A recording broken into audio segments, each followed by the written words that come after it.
दर्शकों, आज के इस कार्यक्रम के लिए आपके जहन में काफ़ी सवाल है, चाहे वो लीगल हो या स्टार्टअप को शुरू करने के लिए हो। तो हमने कुछ महत्वपूर्ण सवालों का समावेश प्रेजेंटेशन में किया है। तो मैं यज्ञेश सर को निवेदन करूंगा कि सर आप अपना प्रेजेंटेशन दिखाएं। जी, ये खाली एक छोटा सा प्रेजेंटेशन है, काफ़ी की पॉइंट्स हैं, कुछ टिप्स हैं, क्या करना चाहिए स्टार्टअप्स में, कैसे जाना चाहिए, किस तरह का फंड रेज करना चाहिए, क्या क्या चीज़ें ध्यान में रखनी चाहिए। कुछ चीज़ों का शायद आपको फ़ायदा हो, तो मैं ये चाहूँगा कि आप इसको ध्यान से देखें। तो स्ट्रक्चर इस तरह से किया है कि किस टाइप की फंड रेजिंग होती है, स्टार्टअप्स क्यों फेल होते हैं, क्या कारण है कि स्टार्टअप्स लोगों को पैसा नहीं मिल पाता है, कैसे जर्नी प्लान करनी चाहिए, क्या स्टेजेस होते हैं स्टार्टअप के, आपका पिच डेक जो आप प्रेजेंटेशन बनाते हैं उस इन्वेस्टर्स का, उसमें क्या होना चाहिए, क्या नहीं होना चाहिए, कैसे इन्वेस्टर से इंटरेक्ट करें, कैसे कैसे बात करें, कैसे वो पिचिंग प्रोसेस हो। वैल्यूएशंस का थोड़ा सा आइडिया देता हूं मैं, क्योंकि अपने पास शायद ज़्यादा वक्त ना हो, बट छोटा सा आइडिया देता हूं वैल्यूएशंस के लिए। और एक हम लोग जिस तरह से फाउंडर्स को फंड करते हैं, आईसेफ इंस्ट्रूमेंट जो हमारा है विजय जी, वो मैं 1-2 मिनट इसके ऊपर शायद बात करूंगा। तो ये अपना स्ट्रक्चर है प्रेजेंटेशन का। इस तरह से प्रेजेंटेशन आप देखेंगे तो ये जो स्लाइड है, जिसमें दिखाया गया है कि आइडिया स्टेज से कैसे फाउंडर चालू करता है, अपना एक को फाउंडर ढूंढता है, समझ लीजिए पार्टनर, को फाउंडर, को प्रमोटर, उसके बाद टीम बनाता है, इंडिविजुअल टीम्स को हायर करता है, कुछ फैमिली फ्रेंड्स जुड़ते हैं उस आइडिया को लेकर के, थोड़ा सा बड़ा बनता है स्टार्टअप। कुछ और स्टेक, मैंने कहा था कि प्राइवेट लिमिटेड करते हो आप, तो कुछ स्टेक धीरे धीरे देना पड़ता है बाहर। सीड राउंड जिसको कहते हैं, जिसमें फर्स्ट इंस्टीट्यूशनल इन्वेस्टर आता है, तो कुछ इक्विटी वहां पे देते हैं। इस तरह से बढ़ती जाती है कहानी। और आपने देखा जिस तरह से जोमेटो का अपन ने एग्जाम्पल लिया कि आईपीओ स्टेज पे फाउंडर का छोटा सा स्टेक होता है, लेकिन वो कंपनी बहुत बड़ी होती है, तो उसका वैल्यूएशन किस तरह से बढ़ता है, ये this diagram just shows that. जैसे मैंने पहले कहा कि इंस्टीट्यूशनल इन्वेस्टर्स जनरली वो लोग प्राइवेट लिमिटेड कंपनीज में इन्वेस्ट करते हैं। तो अगर आपको लग रहा है कि आपका आइडिया बढ़ रहा है, आप फंडिंग रेज कर सकते हो, तभी से पैरेलली ये प्लानिंग करिए कि प्राइवेट लिमिटेड बना लीजिए। 3-4 तरीके होते हैं फंड रेजिंग के। इक्विटी जो फाउंडर्स लोग स्टार्ट करते हैं कंपनी लेकर के, तभी इक्विटी शेयर्स इश्यू होता है प्राइवेट लिमिटेड में। एक होता है कन्वर्टिबल प्रेफरेंस शेयर, सीसीपीएस जिसको कहते हैं, जो इंस्ट्रूमेंट इन्वेस्टर यूज करता है पैसा डालने के लिए किसी स्टार्टअप में। उसको हम लोग दूसरी तरीके से देखें तो कन्वर्टिबल नोट भी होता है, कंपल्सरी कन्वर्टिबल डेट, जो कि डेट लोन तरीके से आता है और फिर वो कन्वर्ट होता है इक्विटी में, इसके लिए उसको कन्वर्टिबल नोट कहा जाता है। और फिर कुछ कुछ फंडिंग हो जाने के बाद कंपनीज को डेट भी मिलता है, वेंचर डेट भी एक नया कंसेप्ट आया है। तो ये 4-5 मोड्स ऑफ फंड रेजिंग है। कुछ कुछ कारण जिनसे स्टार्टअप्स को फंड्स नहीं मिल पाता है, ये कुछ कारण मैं बोलना चाहूँगा ताकि दर्शक समझ सकें कि क्या चेक करना चाहिए, क्या नहीं करना चाहिए। तो स्टार्टअप फंडिंग के लिए अगर आपको वीसी से पैसा लेना है, वेंचर कैपिटलिस्ट से पैसा लेना है, इंस्टीट्यूशनल इन्वेस्टर से लेना है, तो ऐसी कंपनी होनी चाहिए जिसका ग्रोथ फास्ट दिखे। क्योंकि इन्वेस्टर अपना पैसा तभी डालेगा अगर दो चीज ना हो, तो वो नहीं डालेगा। अगर वो फास्ट ग्रो करने का उसमें पोटेंशियल नहीं है, और दूसरा अगर उसमें कैपिटल एब्जॉर्ब करने की कैपेसिटी नहीं है, तो फंड नहीं होगा idea. Typically asset heavy businesses, real estate type, अगर बहुत ज़्यादा इन्वेस्टमेंट लग रहा है शुरू में, तो जनरली वीसीज लोग अवॉइड करते हैं। तो आपको ये चाहिए कि असेट लाइट बिजनेस मॉडल बनाएं आपका, जहाँ पे लोगों में इनोवेशन में पैसा डालो, टेक्नोलॉजी में डालो, मार्केटिंग जैसे हम लोगों ने पहले बात की, सेल्स टीम्स में पैसा डालो, वहाँ पे एफर्ट है। तो एसेट लाइट बिजनेस मॉडल्स में फंडिंग ज़्यादा होती है। अगेन प्रोडक्ट का फोकस होना जरूरी है, लेकिन खाली प्रोडक्ट के ऊपर नहीं, आगे भी जाके उसको बढ़ाना पड़ेगा। तो फोकस ये होना चाहिए कि प्रॉब्लम स्टेटमेंट क्या है, किस प्रॉब्लम को आप सॉल्व कर रहे हो, वो बहुत जरूरी है। और जैसे हमने अभी बात करी थोड़ी देर पहले कि कॉम्प्लीमेंट्री फाउंडर्स होने चाहिए, एक को टेक्नोलॉजी पता हो तो दूसरे को बिजनेस का पता होना चाहिए। और तीसरे को डिज़ाइन का पता होना चाहिए, टेक्नोलॉजी का पता होना चाहिए, मार्केटिंग का पता होना चाहिए। तो सिंगल फाउंडर्स, ये मैं नहीं कह रहा हूँ कि सिंगल फाउंडर्स कंपनियां नहीं बना सकते हैं, लेकिन उनको आगे जाके या तो टीम लगेगी या दूसरे फाउंडर्स ज्वाइन करने के लिए चाहिए रहेंगे। फाइनेंशियल मैट्रिक्स, ये हम लोग का मतलब प्राइवेट लिमिटेड का धंधा है, प्रॉफिट करना है, रेवेन्यू बनाना है, तो फोकस फाइनेंशियल मैट्रिक्स पे होना जरूरी है। और मैं थोड़ा ज़्यादा बात करूंगा इसके ऊपर। कैपिटल स्ट्रक्चर, आपका जो इक्विटी कैपिटल है, ज़्यादा कैपिटल शुरू शुरू में ना दें, ताकि आगे जो बड़े इन्वेस्टर आएंगे उनको कैपिटल देने के लिए आपके पास कैपिटल हो, परसेंटेज स्टेक हो, उसको डाइल्यूशन कहते हैं हम लोग, तो वो इम्पॉर्टेंट है। और तीसरी और लास्ट और सबसे इम्पॉर्टेंट बात है कि एडवाइस उन्हीं से लीजिए जिनको इस बात का एक्सपीरियंस हो। जिनको इस बात का एक्सपीरियंस ना हो उससे एडवाइस ना लें।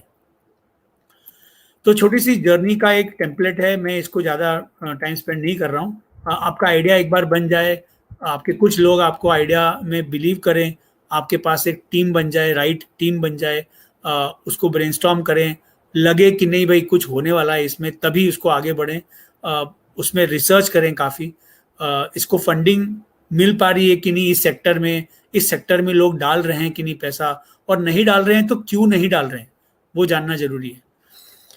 इन्वेस्टर्स को जिस तरह से आप कस्टमर्स को रीच आउट करते हो, उसी तरह से आपको इन्वेस्टर्स को रीच आउट करना है। एक पूरी स्ट्रैटेजी बनानी पड़ती है कि ये इन्वेस्टर्स इस टाइप के धंधे में डालते हैं, तो उन्हीं इन्वेस्टर्स को पिच करो। मैंने वही कहा कि पहले कि आप सिलेक्ट करें किस इन्वेस्टर को पिच करते हैं, उनको इस विषय में ज्ञान होना चाहिए, तो ही वो इन्वेस्टर आपको वैल्यू एडिशन करके देगा। और ये कुछ जर्नीज हैं, मतलब जो मैंने बताया पहले कि प्रोटोटाइप बनाना पड़ता है। प्रोटोटाइप से प्रूव होता है कि कस्टमर इसको यूज करेगा। MVP वो होता है मिनिमम वायबल प्रोडक्ट, जहां से प्रोडक्ट का वैलिडेशन होता है, कस्टमर का वैलिडेशन होता है। और सीड स्टेज फंडिंग इसी टाइम के आसपास होती है। एक बार आपको कुछ कस्टमर्स मिल गए, फिर तो आपको खाली कस्टमर्स ऐड करते जाने हैं। उस स्टेज को प्रोडक्ट मार्केट फिट कहते हैं। और फिर तो आपको ग्रोथ के लिए पैसा चाहिए, जहाँ पे बड़े बड़े फंड ज़्यादा पैसा लगाएंगे, तो वो ग्रोथ स्टेज हो गया। तो टिपिकली ये 4 स्टेजेस होते हैं। मैं ज़्यादा डीप में नहीं जा रहा हूँ, क्योंकि बहुत शॉर्ट रखना है प्रेजेंटेशन में। कुछ की बातें बताना चाह रहा था। कोई भी, जैसे गुरु जी ने जस्ट कहा कुछ देर पहले, ये 6 चीज़ों में सारा बटा हुआ है। कोई भी ऑर्गेनाइजेशन, कोई भी स्टार्टअप, कोई भी एक्सेलेंट चीज़ करनी हो तो उसके लिए ये 6 चीज़ें जरूरी हैं। लाइक प्लानिंग चाहिए, जो लोग प्लानिंग में इम्प्लीमेंट करेंगे वो पोजीशंस क्रिएट करनी है कि कौन सी पोजीशंस इंपॉर्टेंट है। फाइनेंस हो गया, स्ट्रैटेजी हो गया, मार्केटिंग हो गया, प्रोडक्ट हो गया, उसके लिए कौन कौन किस पे काम करेगा वो इंपॉर्टेंट है। तो तीसरा पीपल, वो पीपल्स को, आपको आदमी लोगों को वो प्रोसेस में डालना है। क्योंकि अगर आप अपना धंधा पीपल डिपेंडेंट बनाओगे तो कहीं ना कहीं आगे जाके दिक्कत होगी, आप ग्रो करने से रुकोगे और काफ़ी दिक्कतें आएंगी। तो प्रोसेसेस बनाना है जो लोग फॉलो कर सकें, और फिर आपको मेजर करना है कि वो प्रोसेसेस चल रहे हैं, उसका रिजल्ट आ रहा है। उसको हम लोग परफॉर्मेंस मैट्रिक्स बोलते हैं। तो परफॉर्मेंस मैट्रिक्स को ट्रैक करना बहुत जरूरी है। और लास्ट जो पैशन है, उसके बिना तो कुछ भी नहीं होगा। तो पैशन आपकी टीम में सबको चाहिए। तो ये एक ग्राफ होता है जो जनरली मैं शेयर करता हूँ सबके साथ। ये बहुत इंपॉर्टेंट है कि ये 6 P's कहते हैं इसको हम लोग, कि 6 P's बहुत इंपॉर्टेंट है कोई भी कंपनी में। और कोई परफेक्ट पिच नहीं होता है, जो पिच से आपको पैसा मिल जाए वही परफेक्ट पिच है, समझ लीजिए। तो कुछ इम्पोर्टेंट चीजें हैं जो पिच डेक में होनी चाहिए। ये मैं आपको लाइन से बता देता हूँ। प्रॉब्लम स्टेटमेंट, पेन पॉइंट, किस प्रॉब्लम को आप सॉल्व कर रहे हो, सॉल्यूशन क्या है उसका, आपका सॉल्यूशन क्या है, आप किस तरह से उस प्रॉब्लम के बारे में सोच रहे हो, कौन सी टीम है ये, कोर फाउंडर्स की टीम, हम लोग जो की मेंबर्स बोल रहे हैं जिसके बारे में, की फाउंडिंग टीम, क्या रोल रहेगा हर एक फाउंडर का, क्या एक्सपीरियंस लेके वो फाउंडर आ रहा है इस स्टार्टअप में, कहाँ कहाँ पहले उसने काम किया है, ये सब चीज़ें इंपॉर्टेंट है। आपका प्रोडक्ट क्या है, आपके फीचर्स क्या हैं, आपका यूनिक मॉडल क्या है, डिलीवरी क्या है मॉडल, कौन सा मार्केट साइज आप टारगेट कर रहे हो। ये नहीं कि भाई इंडिया में 130 करोड़ लोग हैं तो सब लोग खरीदेंगे। तो रेलेवेंट टारगेट ऑडियंस करके जो होता है, SOM, सर्विसेबल ऑब्टेनेबल मार्केट, वो बहुत केयरफुली वर्कआउट करना है। कंपटीशन में कौन कौन लोग हैं, और ऐसा तो है ही नहीं कि आप जो बना रहे हो वो कोई और नहीं बनाएगा या कोई और नहीं बना रहा है। अगर वो कुछ सिमिलर बना रहा है तो उससे आप कंपेयर कैसे करते हो, आपकी फीचर्स कौन सी अच्छी हैं जो उनमें नहीं है, क्या क्या आपने अब तक किया, कैसे आपका स्टार्टअप बढ़ा, कुछ यूजर हैं जो आपका प्रोडक्ट यूज कर रहे हैं, जो आपके प्रोडक्ट के बारे में कुछ बोल सकते हैं कि भाई ये अच्छी बात है या ये करना चाहिए स्टार्टअप को। फ्यूचर रोड मैप के ऊपर ही इन्वेस्टर पैसा डालता है, तो पास्ट के ऊपर कम रिलायंस होता है, फ्यूचर में ज्यादा होता है, क्योंकि स्टार्टअप में everything is in the future. Go to market बहुत इंपॉर्टेंट है, कैसे आप मार्केट टैप करोगे। हमने पहले बात की मार्केटिंग की, कैसे आप रीच आउट करोगे। आजकल डिजिटल का जमाना है, तो ऑनलाइन कौन से चैनल्स हैं, ई कॉमर्स मार्केट प्लेसेस हैं, डिजिटल डायरेक्ट टू सेल्स हैं, आपके वेबसाइट के थ्रू भी सेल हो सकता है। तो किस टाइप की स्ट्रेटेजी आप अपनाने वाले हो, आपको कितना पैसा चाहिए, ये चीज बहुत इंपॉर्टेंट है। आपको ये समझना है कि आपने कितना पैसा डाला है और आपको कितना पैसा चाहिए। सो एंड यूज आप, और ये पैसा कैसे यूज करोगे, ये बहुत इंपॉर्टेंट है इन्वेस्टर को जानना। ये नहीं कि आप पैसा आया, लोग रख लिए, लोग काम नहीं कर रहे हैं, पैसा बर्न हो रहा है, वो आपको सेकेंड राउंड आपका इन्वेस्टमेंट का नहीं होगा। तो आपको बहुत इंपॉर्टेंट है कि पैसे का यूज क्या करोगे, वो आपको पहले से क्लैरिटी होनी चाहिए। फिर कुछ कुछ मैट्रिक्स इंपॉर्टेंट हैं, इसमें मैं ज़्यादा डिटेल में नहीं जाता हूँ, इसके लिए अलग पूरा हम लोग सेशन करते हैं 1.5 घंटे का। कॉस्ट होती है, टॉप लाइन होता है, मार्जिन होता है, ये बहुत ज़रूरी है। कस्टमर एक्विजिशन कॉस्ट, किसी कस्टमर को लाने की कॉस्ट कितनी है, ये आपको जानना चाहिए। आपका धंधा है, आपको पता होना चाहिए कि कितना, और ये कस्टमर लाइफ टाइम में आपको कितना देगा, उसको LTV कहते हैं। काफ़ी मैट्रिक्स हैं, रिटेंशन मैट्रिक्स बोलते हैं, डेली एवरेज यूज़र कहते हैं, फनल ट्रैक्शन, ये सब चीज़ें हैं, ये आपको सीखनी पड़ेंगी। और अगर नहीं आती हैं तो ये सब का इंफॉर्मेशन अवेलेबल है, आपको उसको सीखना पड़ेगा और इसको आपको अपने बिजनेस मॉडल में लाना पड़ेगा। इस तरह की एक जनरली समरी बनती है, जहाँ पे टॉप लाइन होता है, ग्रॉस मार्जिन होता है, उसके बाद में खर्चा आता है, और फिर जितना प्रॉफिट, जिसको हम एबिडा कहते हैं, वो जानना जरूरी है कि क्या परसेंटेज पे आप ऑपरेट कर रहे हो। ये छोटा सा एग्जांपल है ताकि आपको फॉर्मेट समझ में आ जाए। स्टार्टअप्स में वैल्यूएशंस बहुत डिफिकल्ट होते हैं, तो यही चीज़ इंपॉर्टेंट है कि फाउंडर्स की क्वालिटी क्या है। हम लोग बहुत ध्यान से देखते हैं कि फाउंडर्स की क्वालिटी क्या है, उसका एजुकेशनल बैकग्राउंड क्या है, उसका वर्क एक्सपीरियंस क्या है, क्या यूनिक बन रहा है, राइट, IP है कि नहीं, प्रोडक्ट में कुछ यूनिकनेस है कि नहीं, क्या डिसरप्ट कर रहा है, कैश कितना चाहिए अभी स्टेज के लिए, ये सब इंपॉर्टेंट चीज़ें होती है। मैंने कुछ बताया, ये जो इंस्ट्रूमेंट्स, इक्विटी शेयर्स, इसके ऊपर हमने ऑलरेडी बात करी। फाउंडर्स को ये चाहिए कि पहले कहाँ कहाँ से इमीडिएटली छोटा मोटा पैसा वो रेस कर सके, वो पहले करिए, उसके बाद रेडी होकर के फिर आप कोई इन्वेस्टर के पास जाइए। तब तक आपका प्रोडक्ट एक स्टेज तक पहुंच गया होगा। और बहुत इंपॉर्टेंट है कि ये जानना कि यूनिट इकोनॉमिक्स क्या है, आपका प्रॉफिट कितना होगा, आपका मार्जिन कितना होगा, आप कितना चार्ज करोगे, X वॉल्यूम हुआ तो कितना, Y वॉल्यूम हुआ तो कितना चार्ज करोगे, ये बहुत इंपॉर्टेंट है। और दिस इनिशियली स्टार्टअप्स में generally valuing is an art. जैसे जैसे आपका बिजनेस बढ़ता है उस तरह से वो साइंस बनता जाता है, क्योंकि नंबर्स आते जाते हैं, परफॉर्मेंस आती जाती है, तो valuations becomes more of maths and science later on. But earlier इसको आर्ट ही होता है, किस तरह से कितना, एक एक्सपीरियंस की बात है। अगर आप ये करोगे काफ़ी तो आपको समझ में आ जाएगा, जिस तरह से हम लोग सालों से करते आ रहे हैं, तो हमको इस बात का एक्सपीरियंस है। इन्वेस्टर कैसे सोचता है ये आपको जानना बहुत जरूरी है, क्योंकि आप पैसा इन्वेस्टर से ले रहे हो।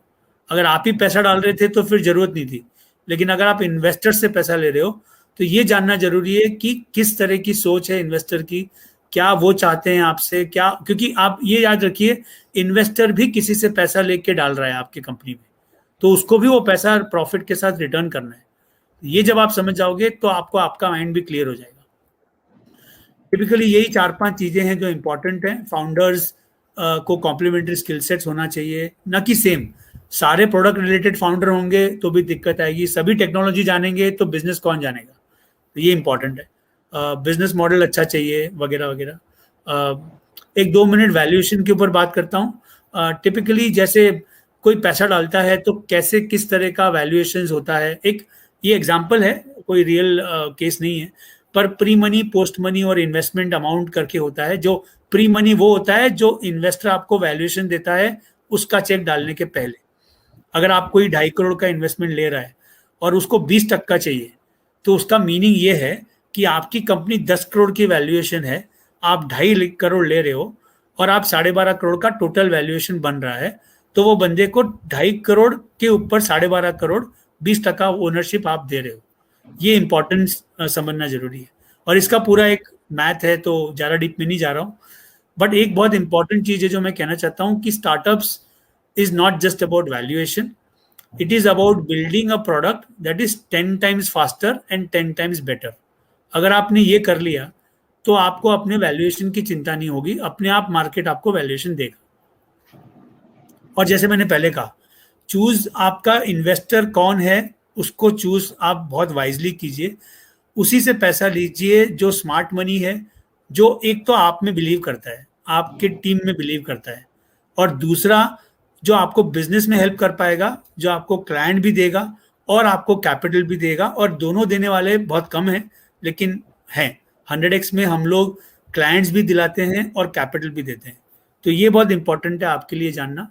कुछ टिप्स दे रहा हूँ। मीटिंग्स अगर आपकी शेड्यूल होती हैं जैसे, तो ये नहीं कि आप एक मीटिंग हो गई और आपने पूछ लिया सर आप पैसा डालोगे कि नहीं, तो वो कभी भी नहीं होता है। आपका इंपॉर्टेंट टारगेट ये है कि उससे सेकंड मीटिंग कब हो रही है, क्योंकि सारे क्वेश्चंस आप एक मीटिंग में नहीं सॉल्व कर पाओगे, उसके लिए दूसरा मीटिंग भी जरूरी है। तो अगर इन्वेस्टर एंगेज्ड है, अगर इन्वेस्टर को अच्छा लग रहा है आपका आइडिया, तो वो जरूर से दूसरी मीटिंग मांगेगा। आपको दूसरी मीटिंग के लिए ये ट्राई करना है कि मैं दूसरी मीटिंग कैसे लूँ। कोई आपकी प्रोडक्ट की सैंपल्स हैं वो भेजिए, फिर दूसरा कॉल सेटअप कीजिए, आप डेमो दीजिए आपके प्रोडक्ट का, फिर एक कॉल कीजिए कि सर डेमो कैसा लगा। तो इन्वेस्टर के साथ जैसे क्लाइंट के साथ आप एंगेज करते हो, उसी तरह से इन्वेस्टर्स के साथ एंगेज कीजिए। ये जल्दी में ना रहें कि सर अच्छा आपने सुन लिया आप डालोगे कि नहीं, ये नहीं होता है और इसी तरह से इन्वेस्टमेंट नहीं आता है। तो ये आपको जानना बहुत जरूरी है।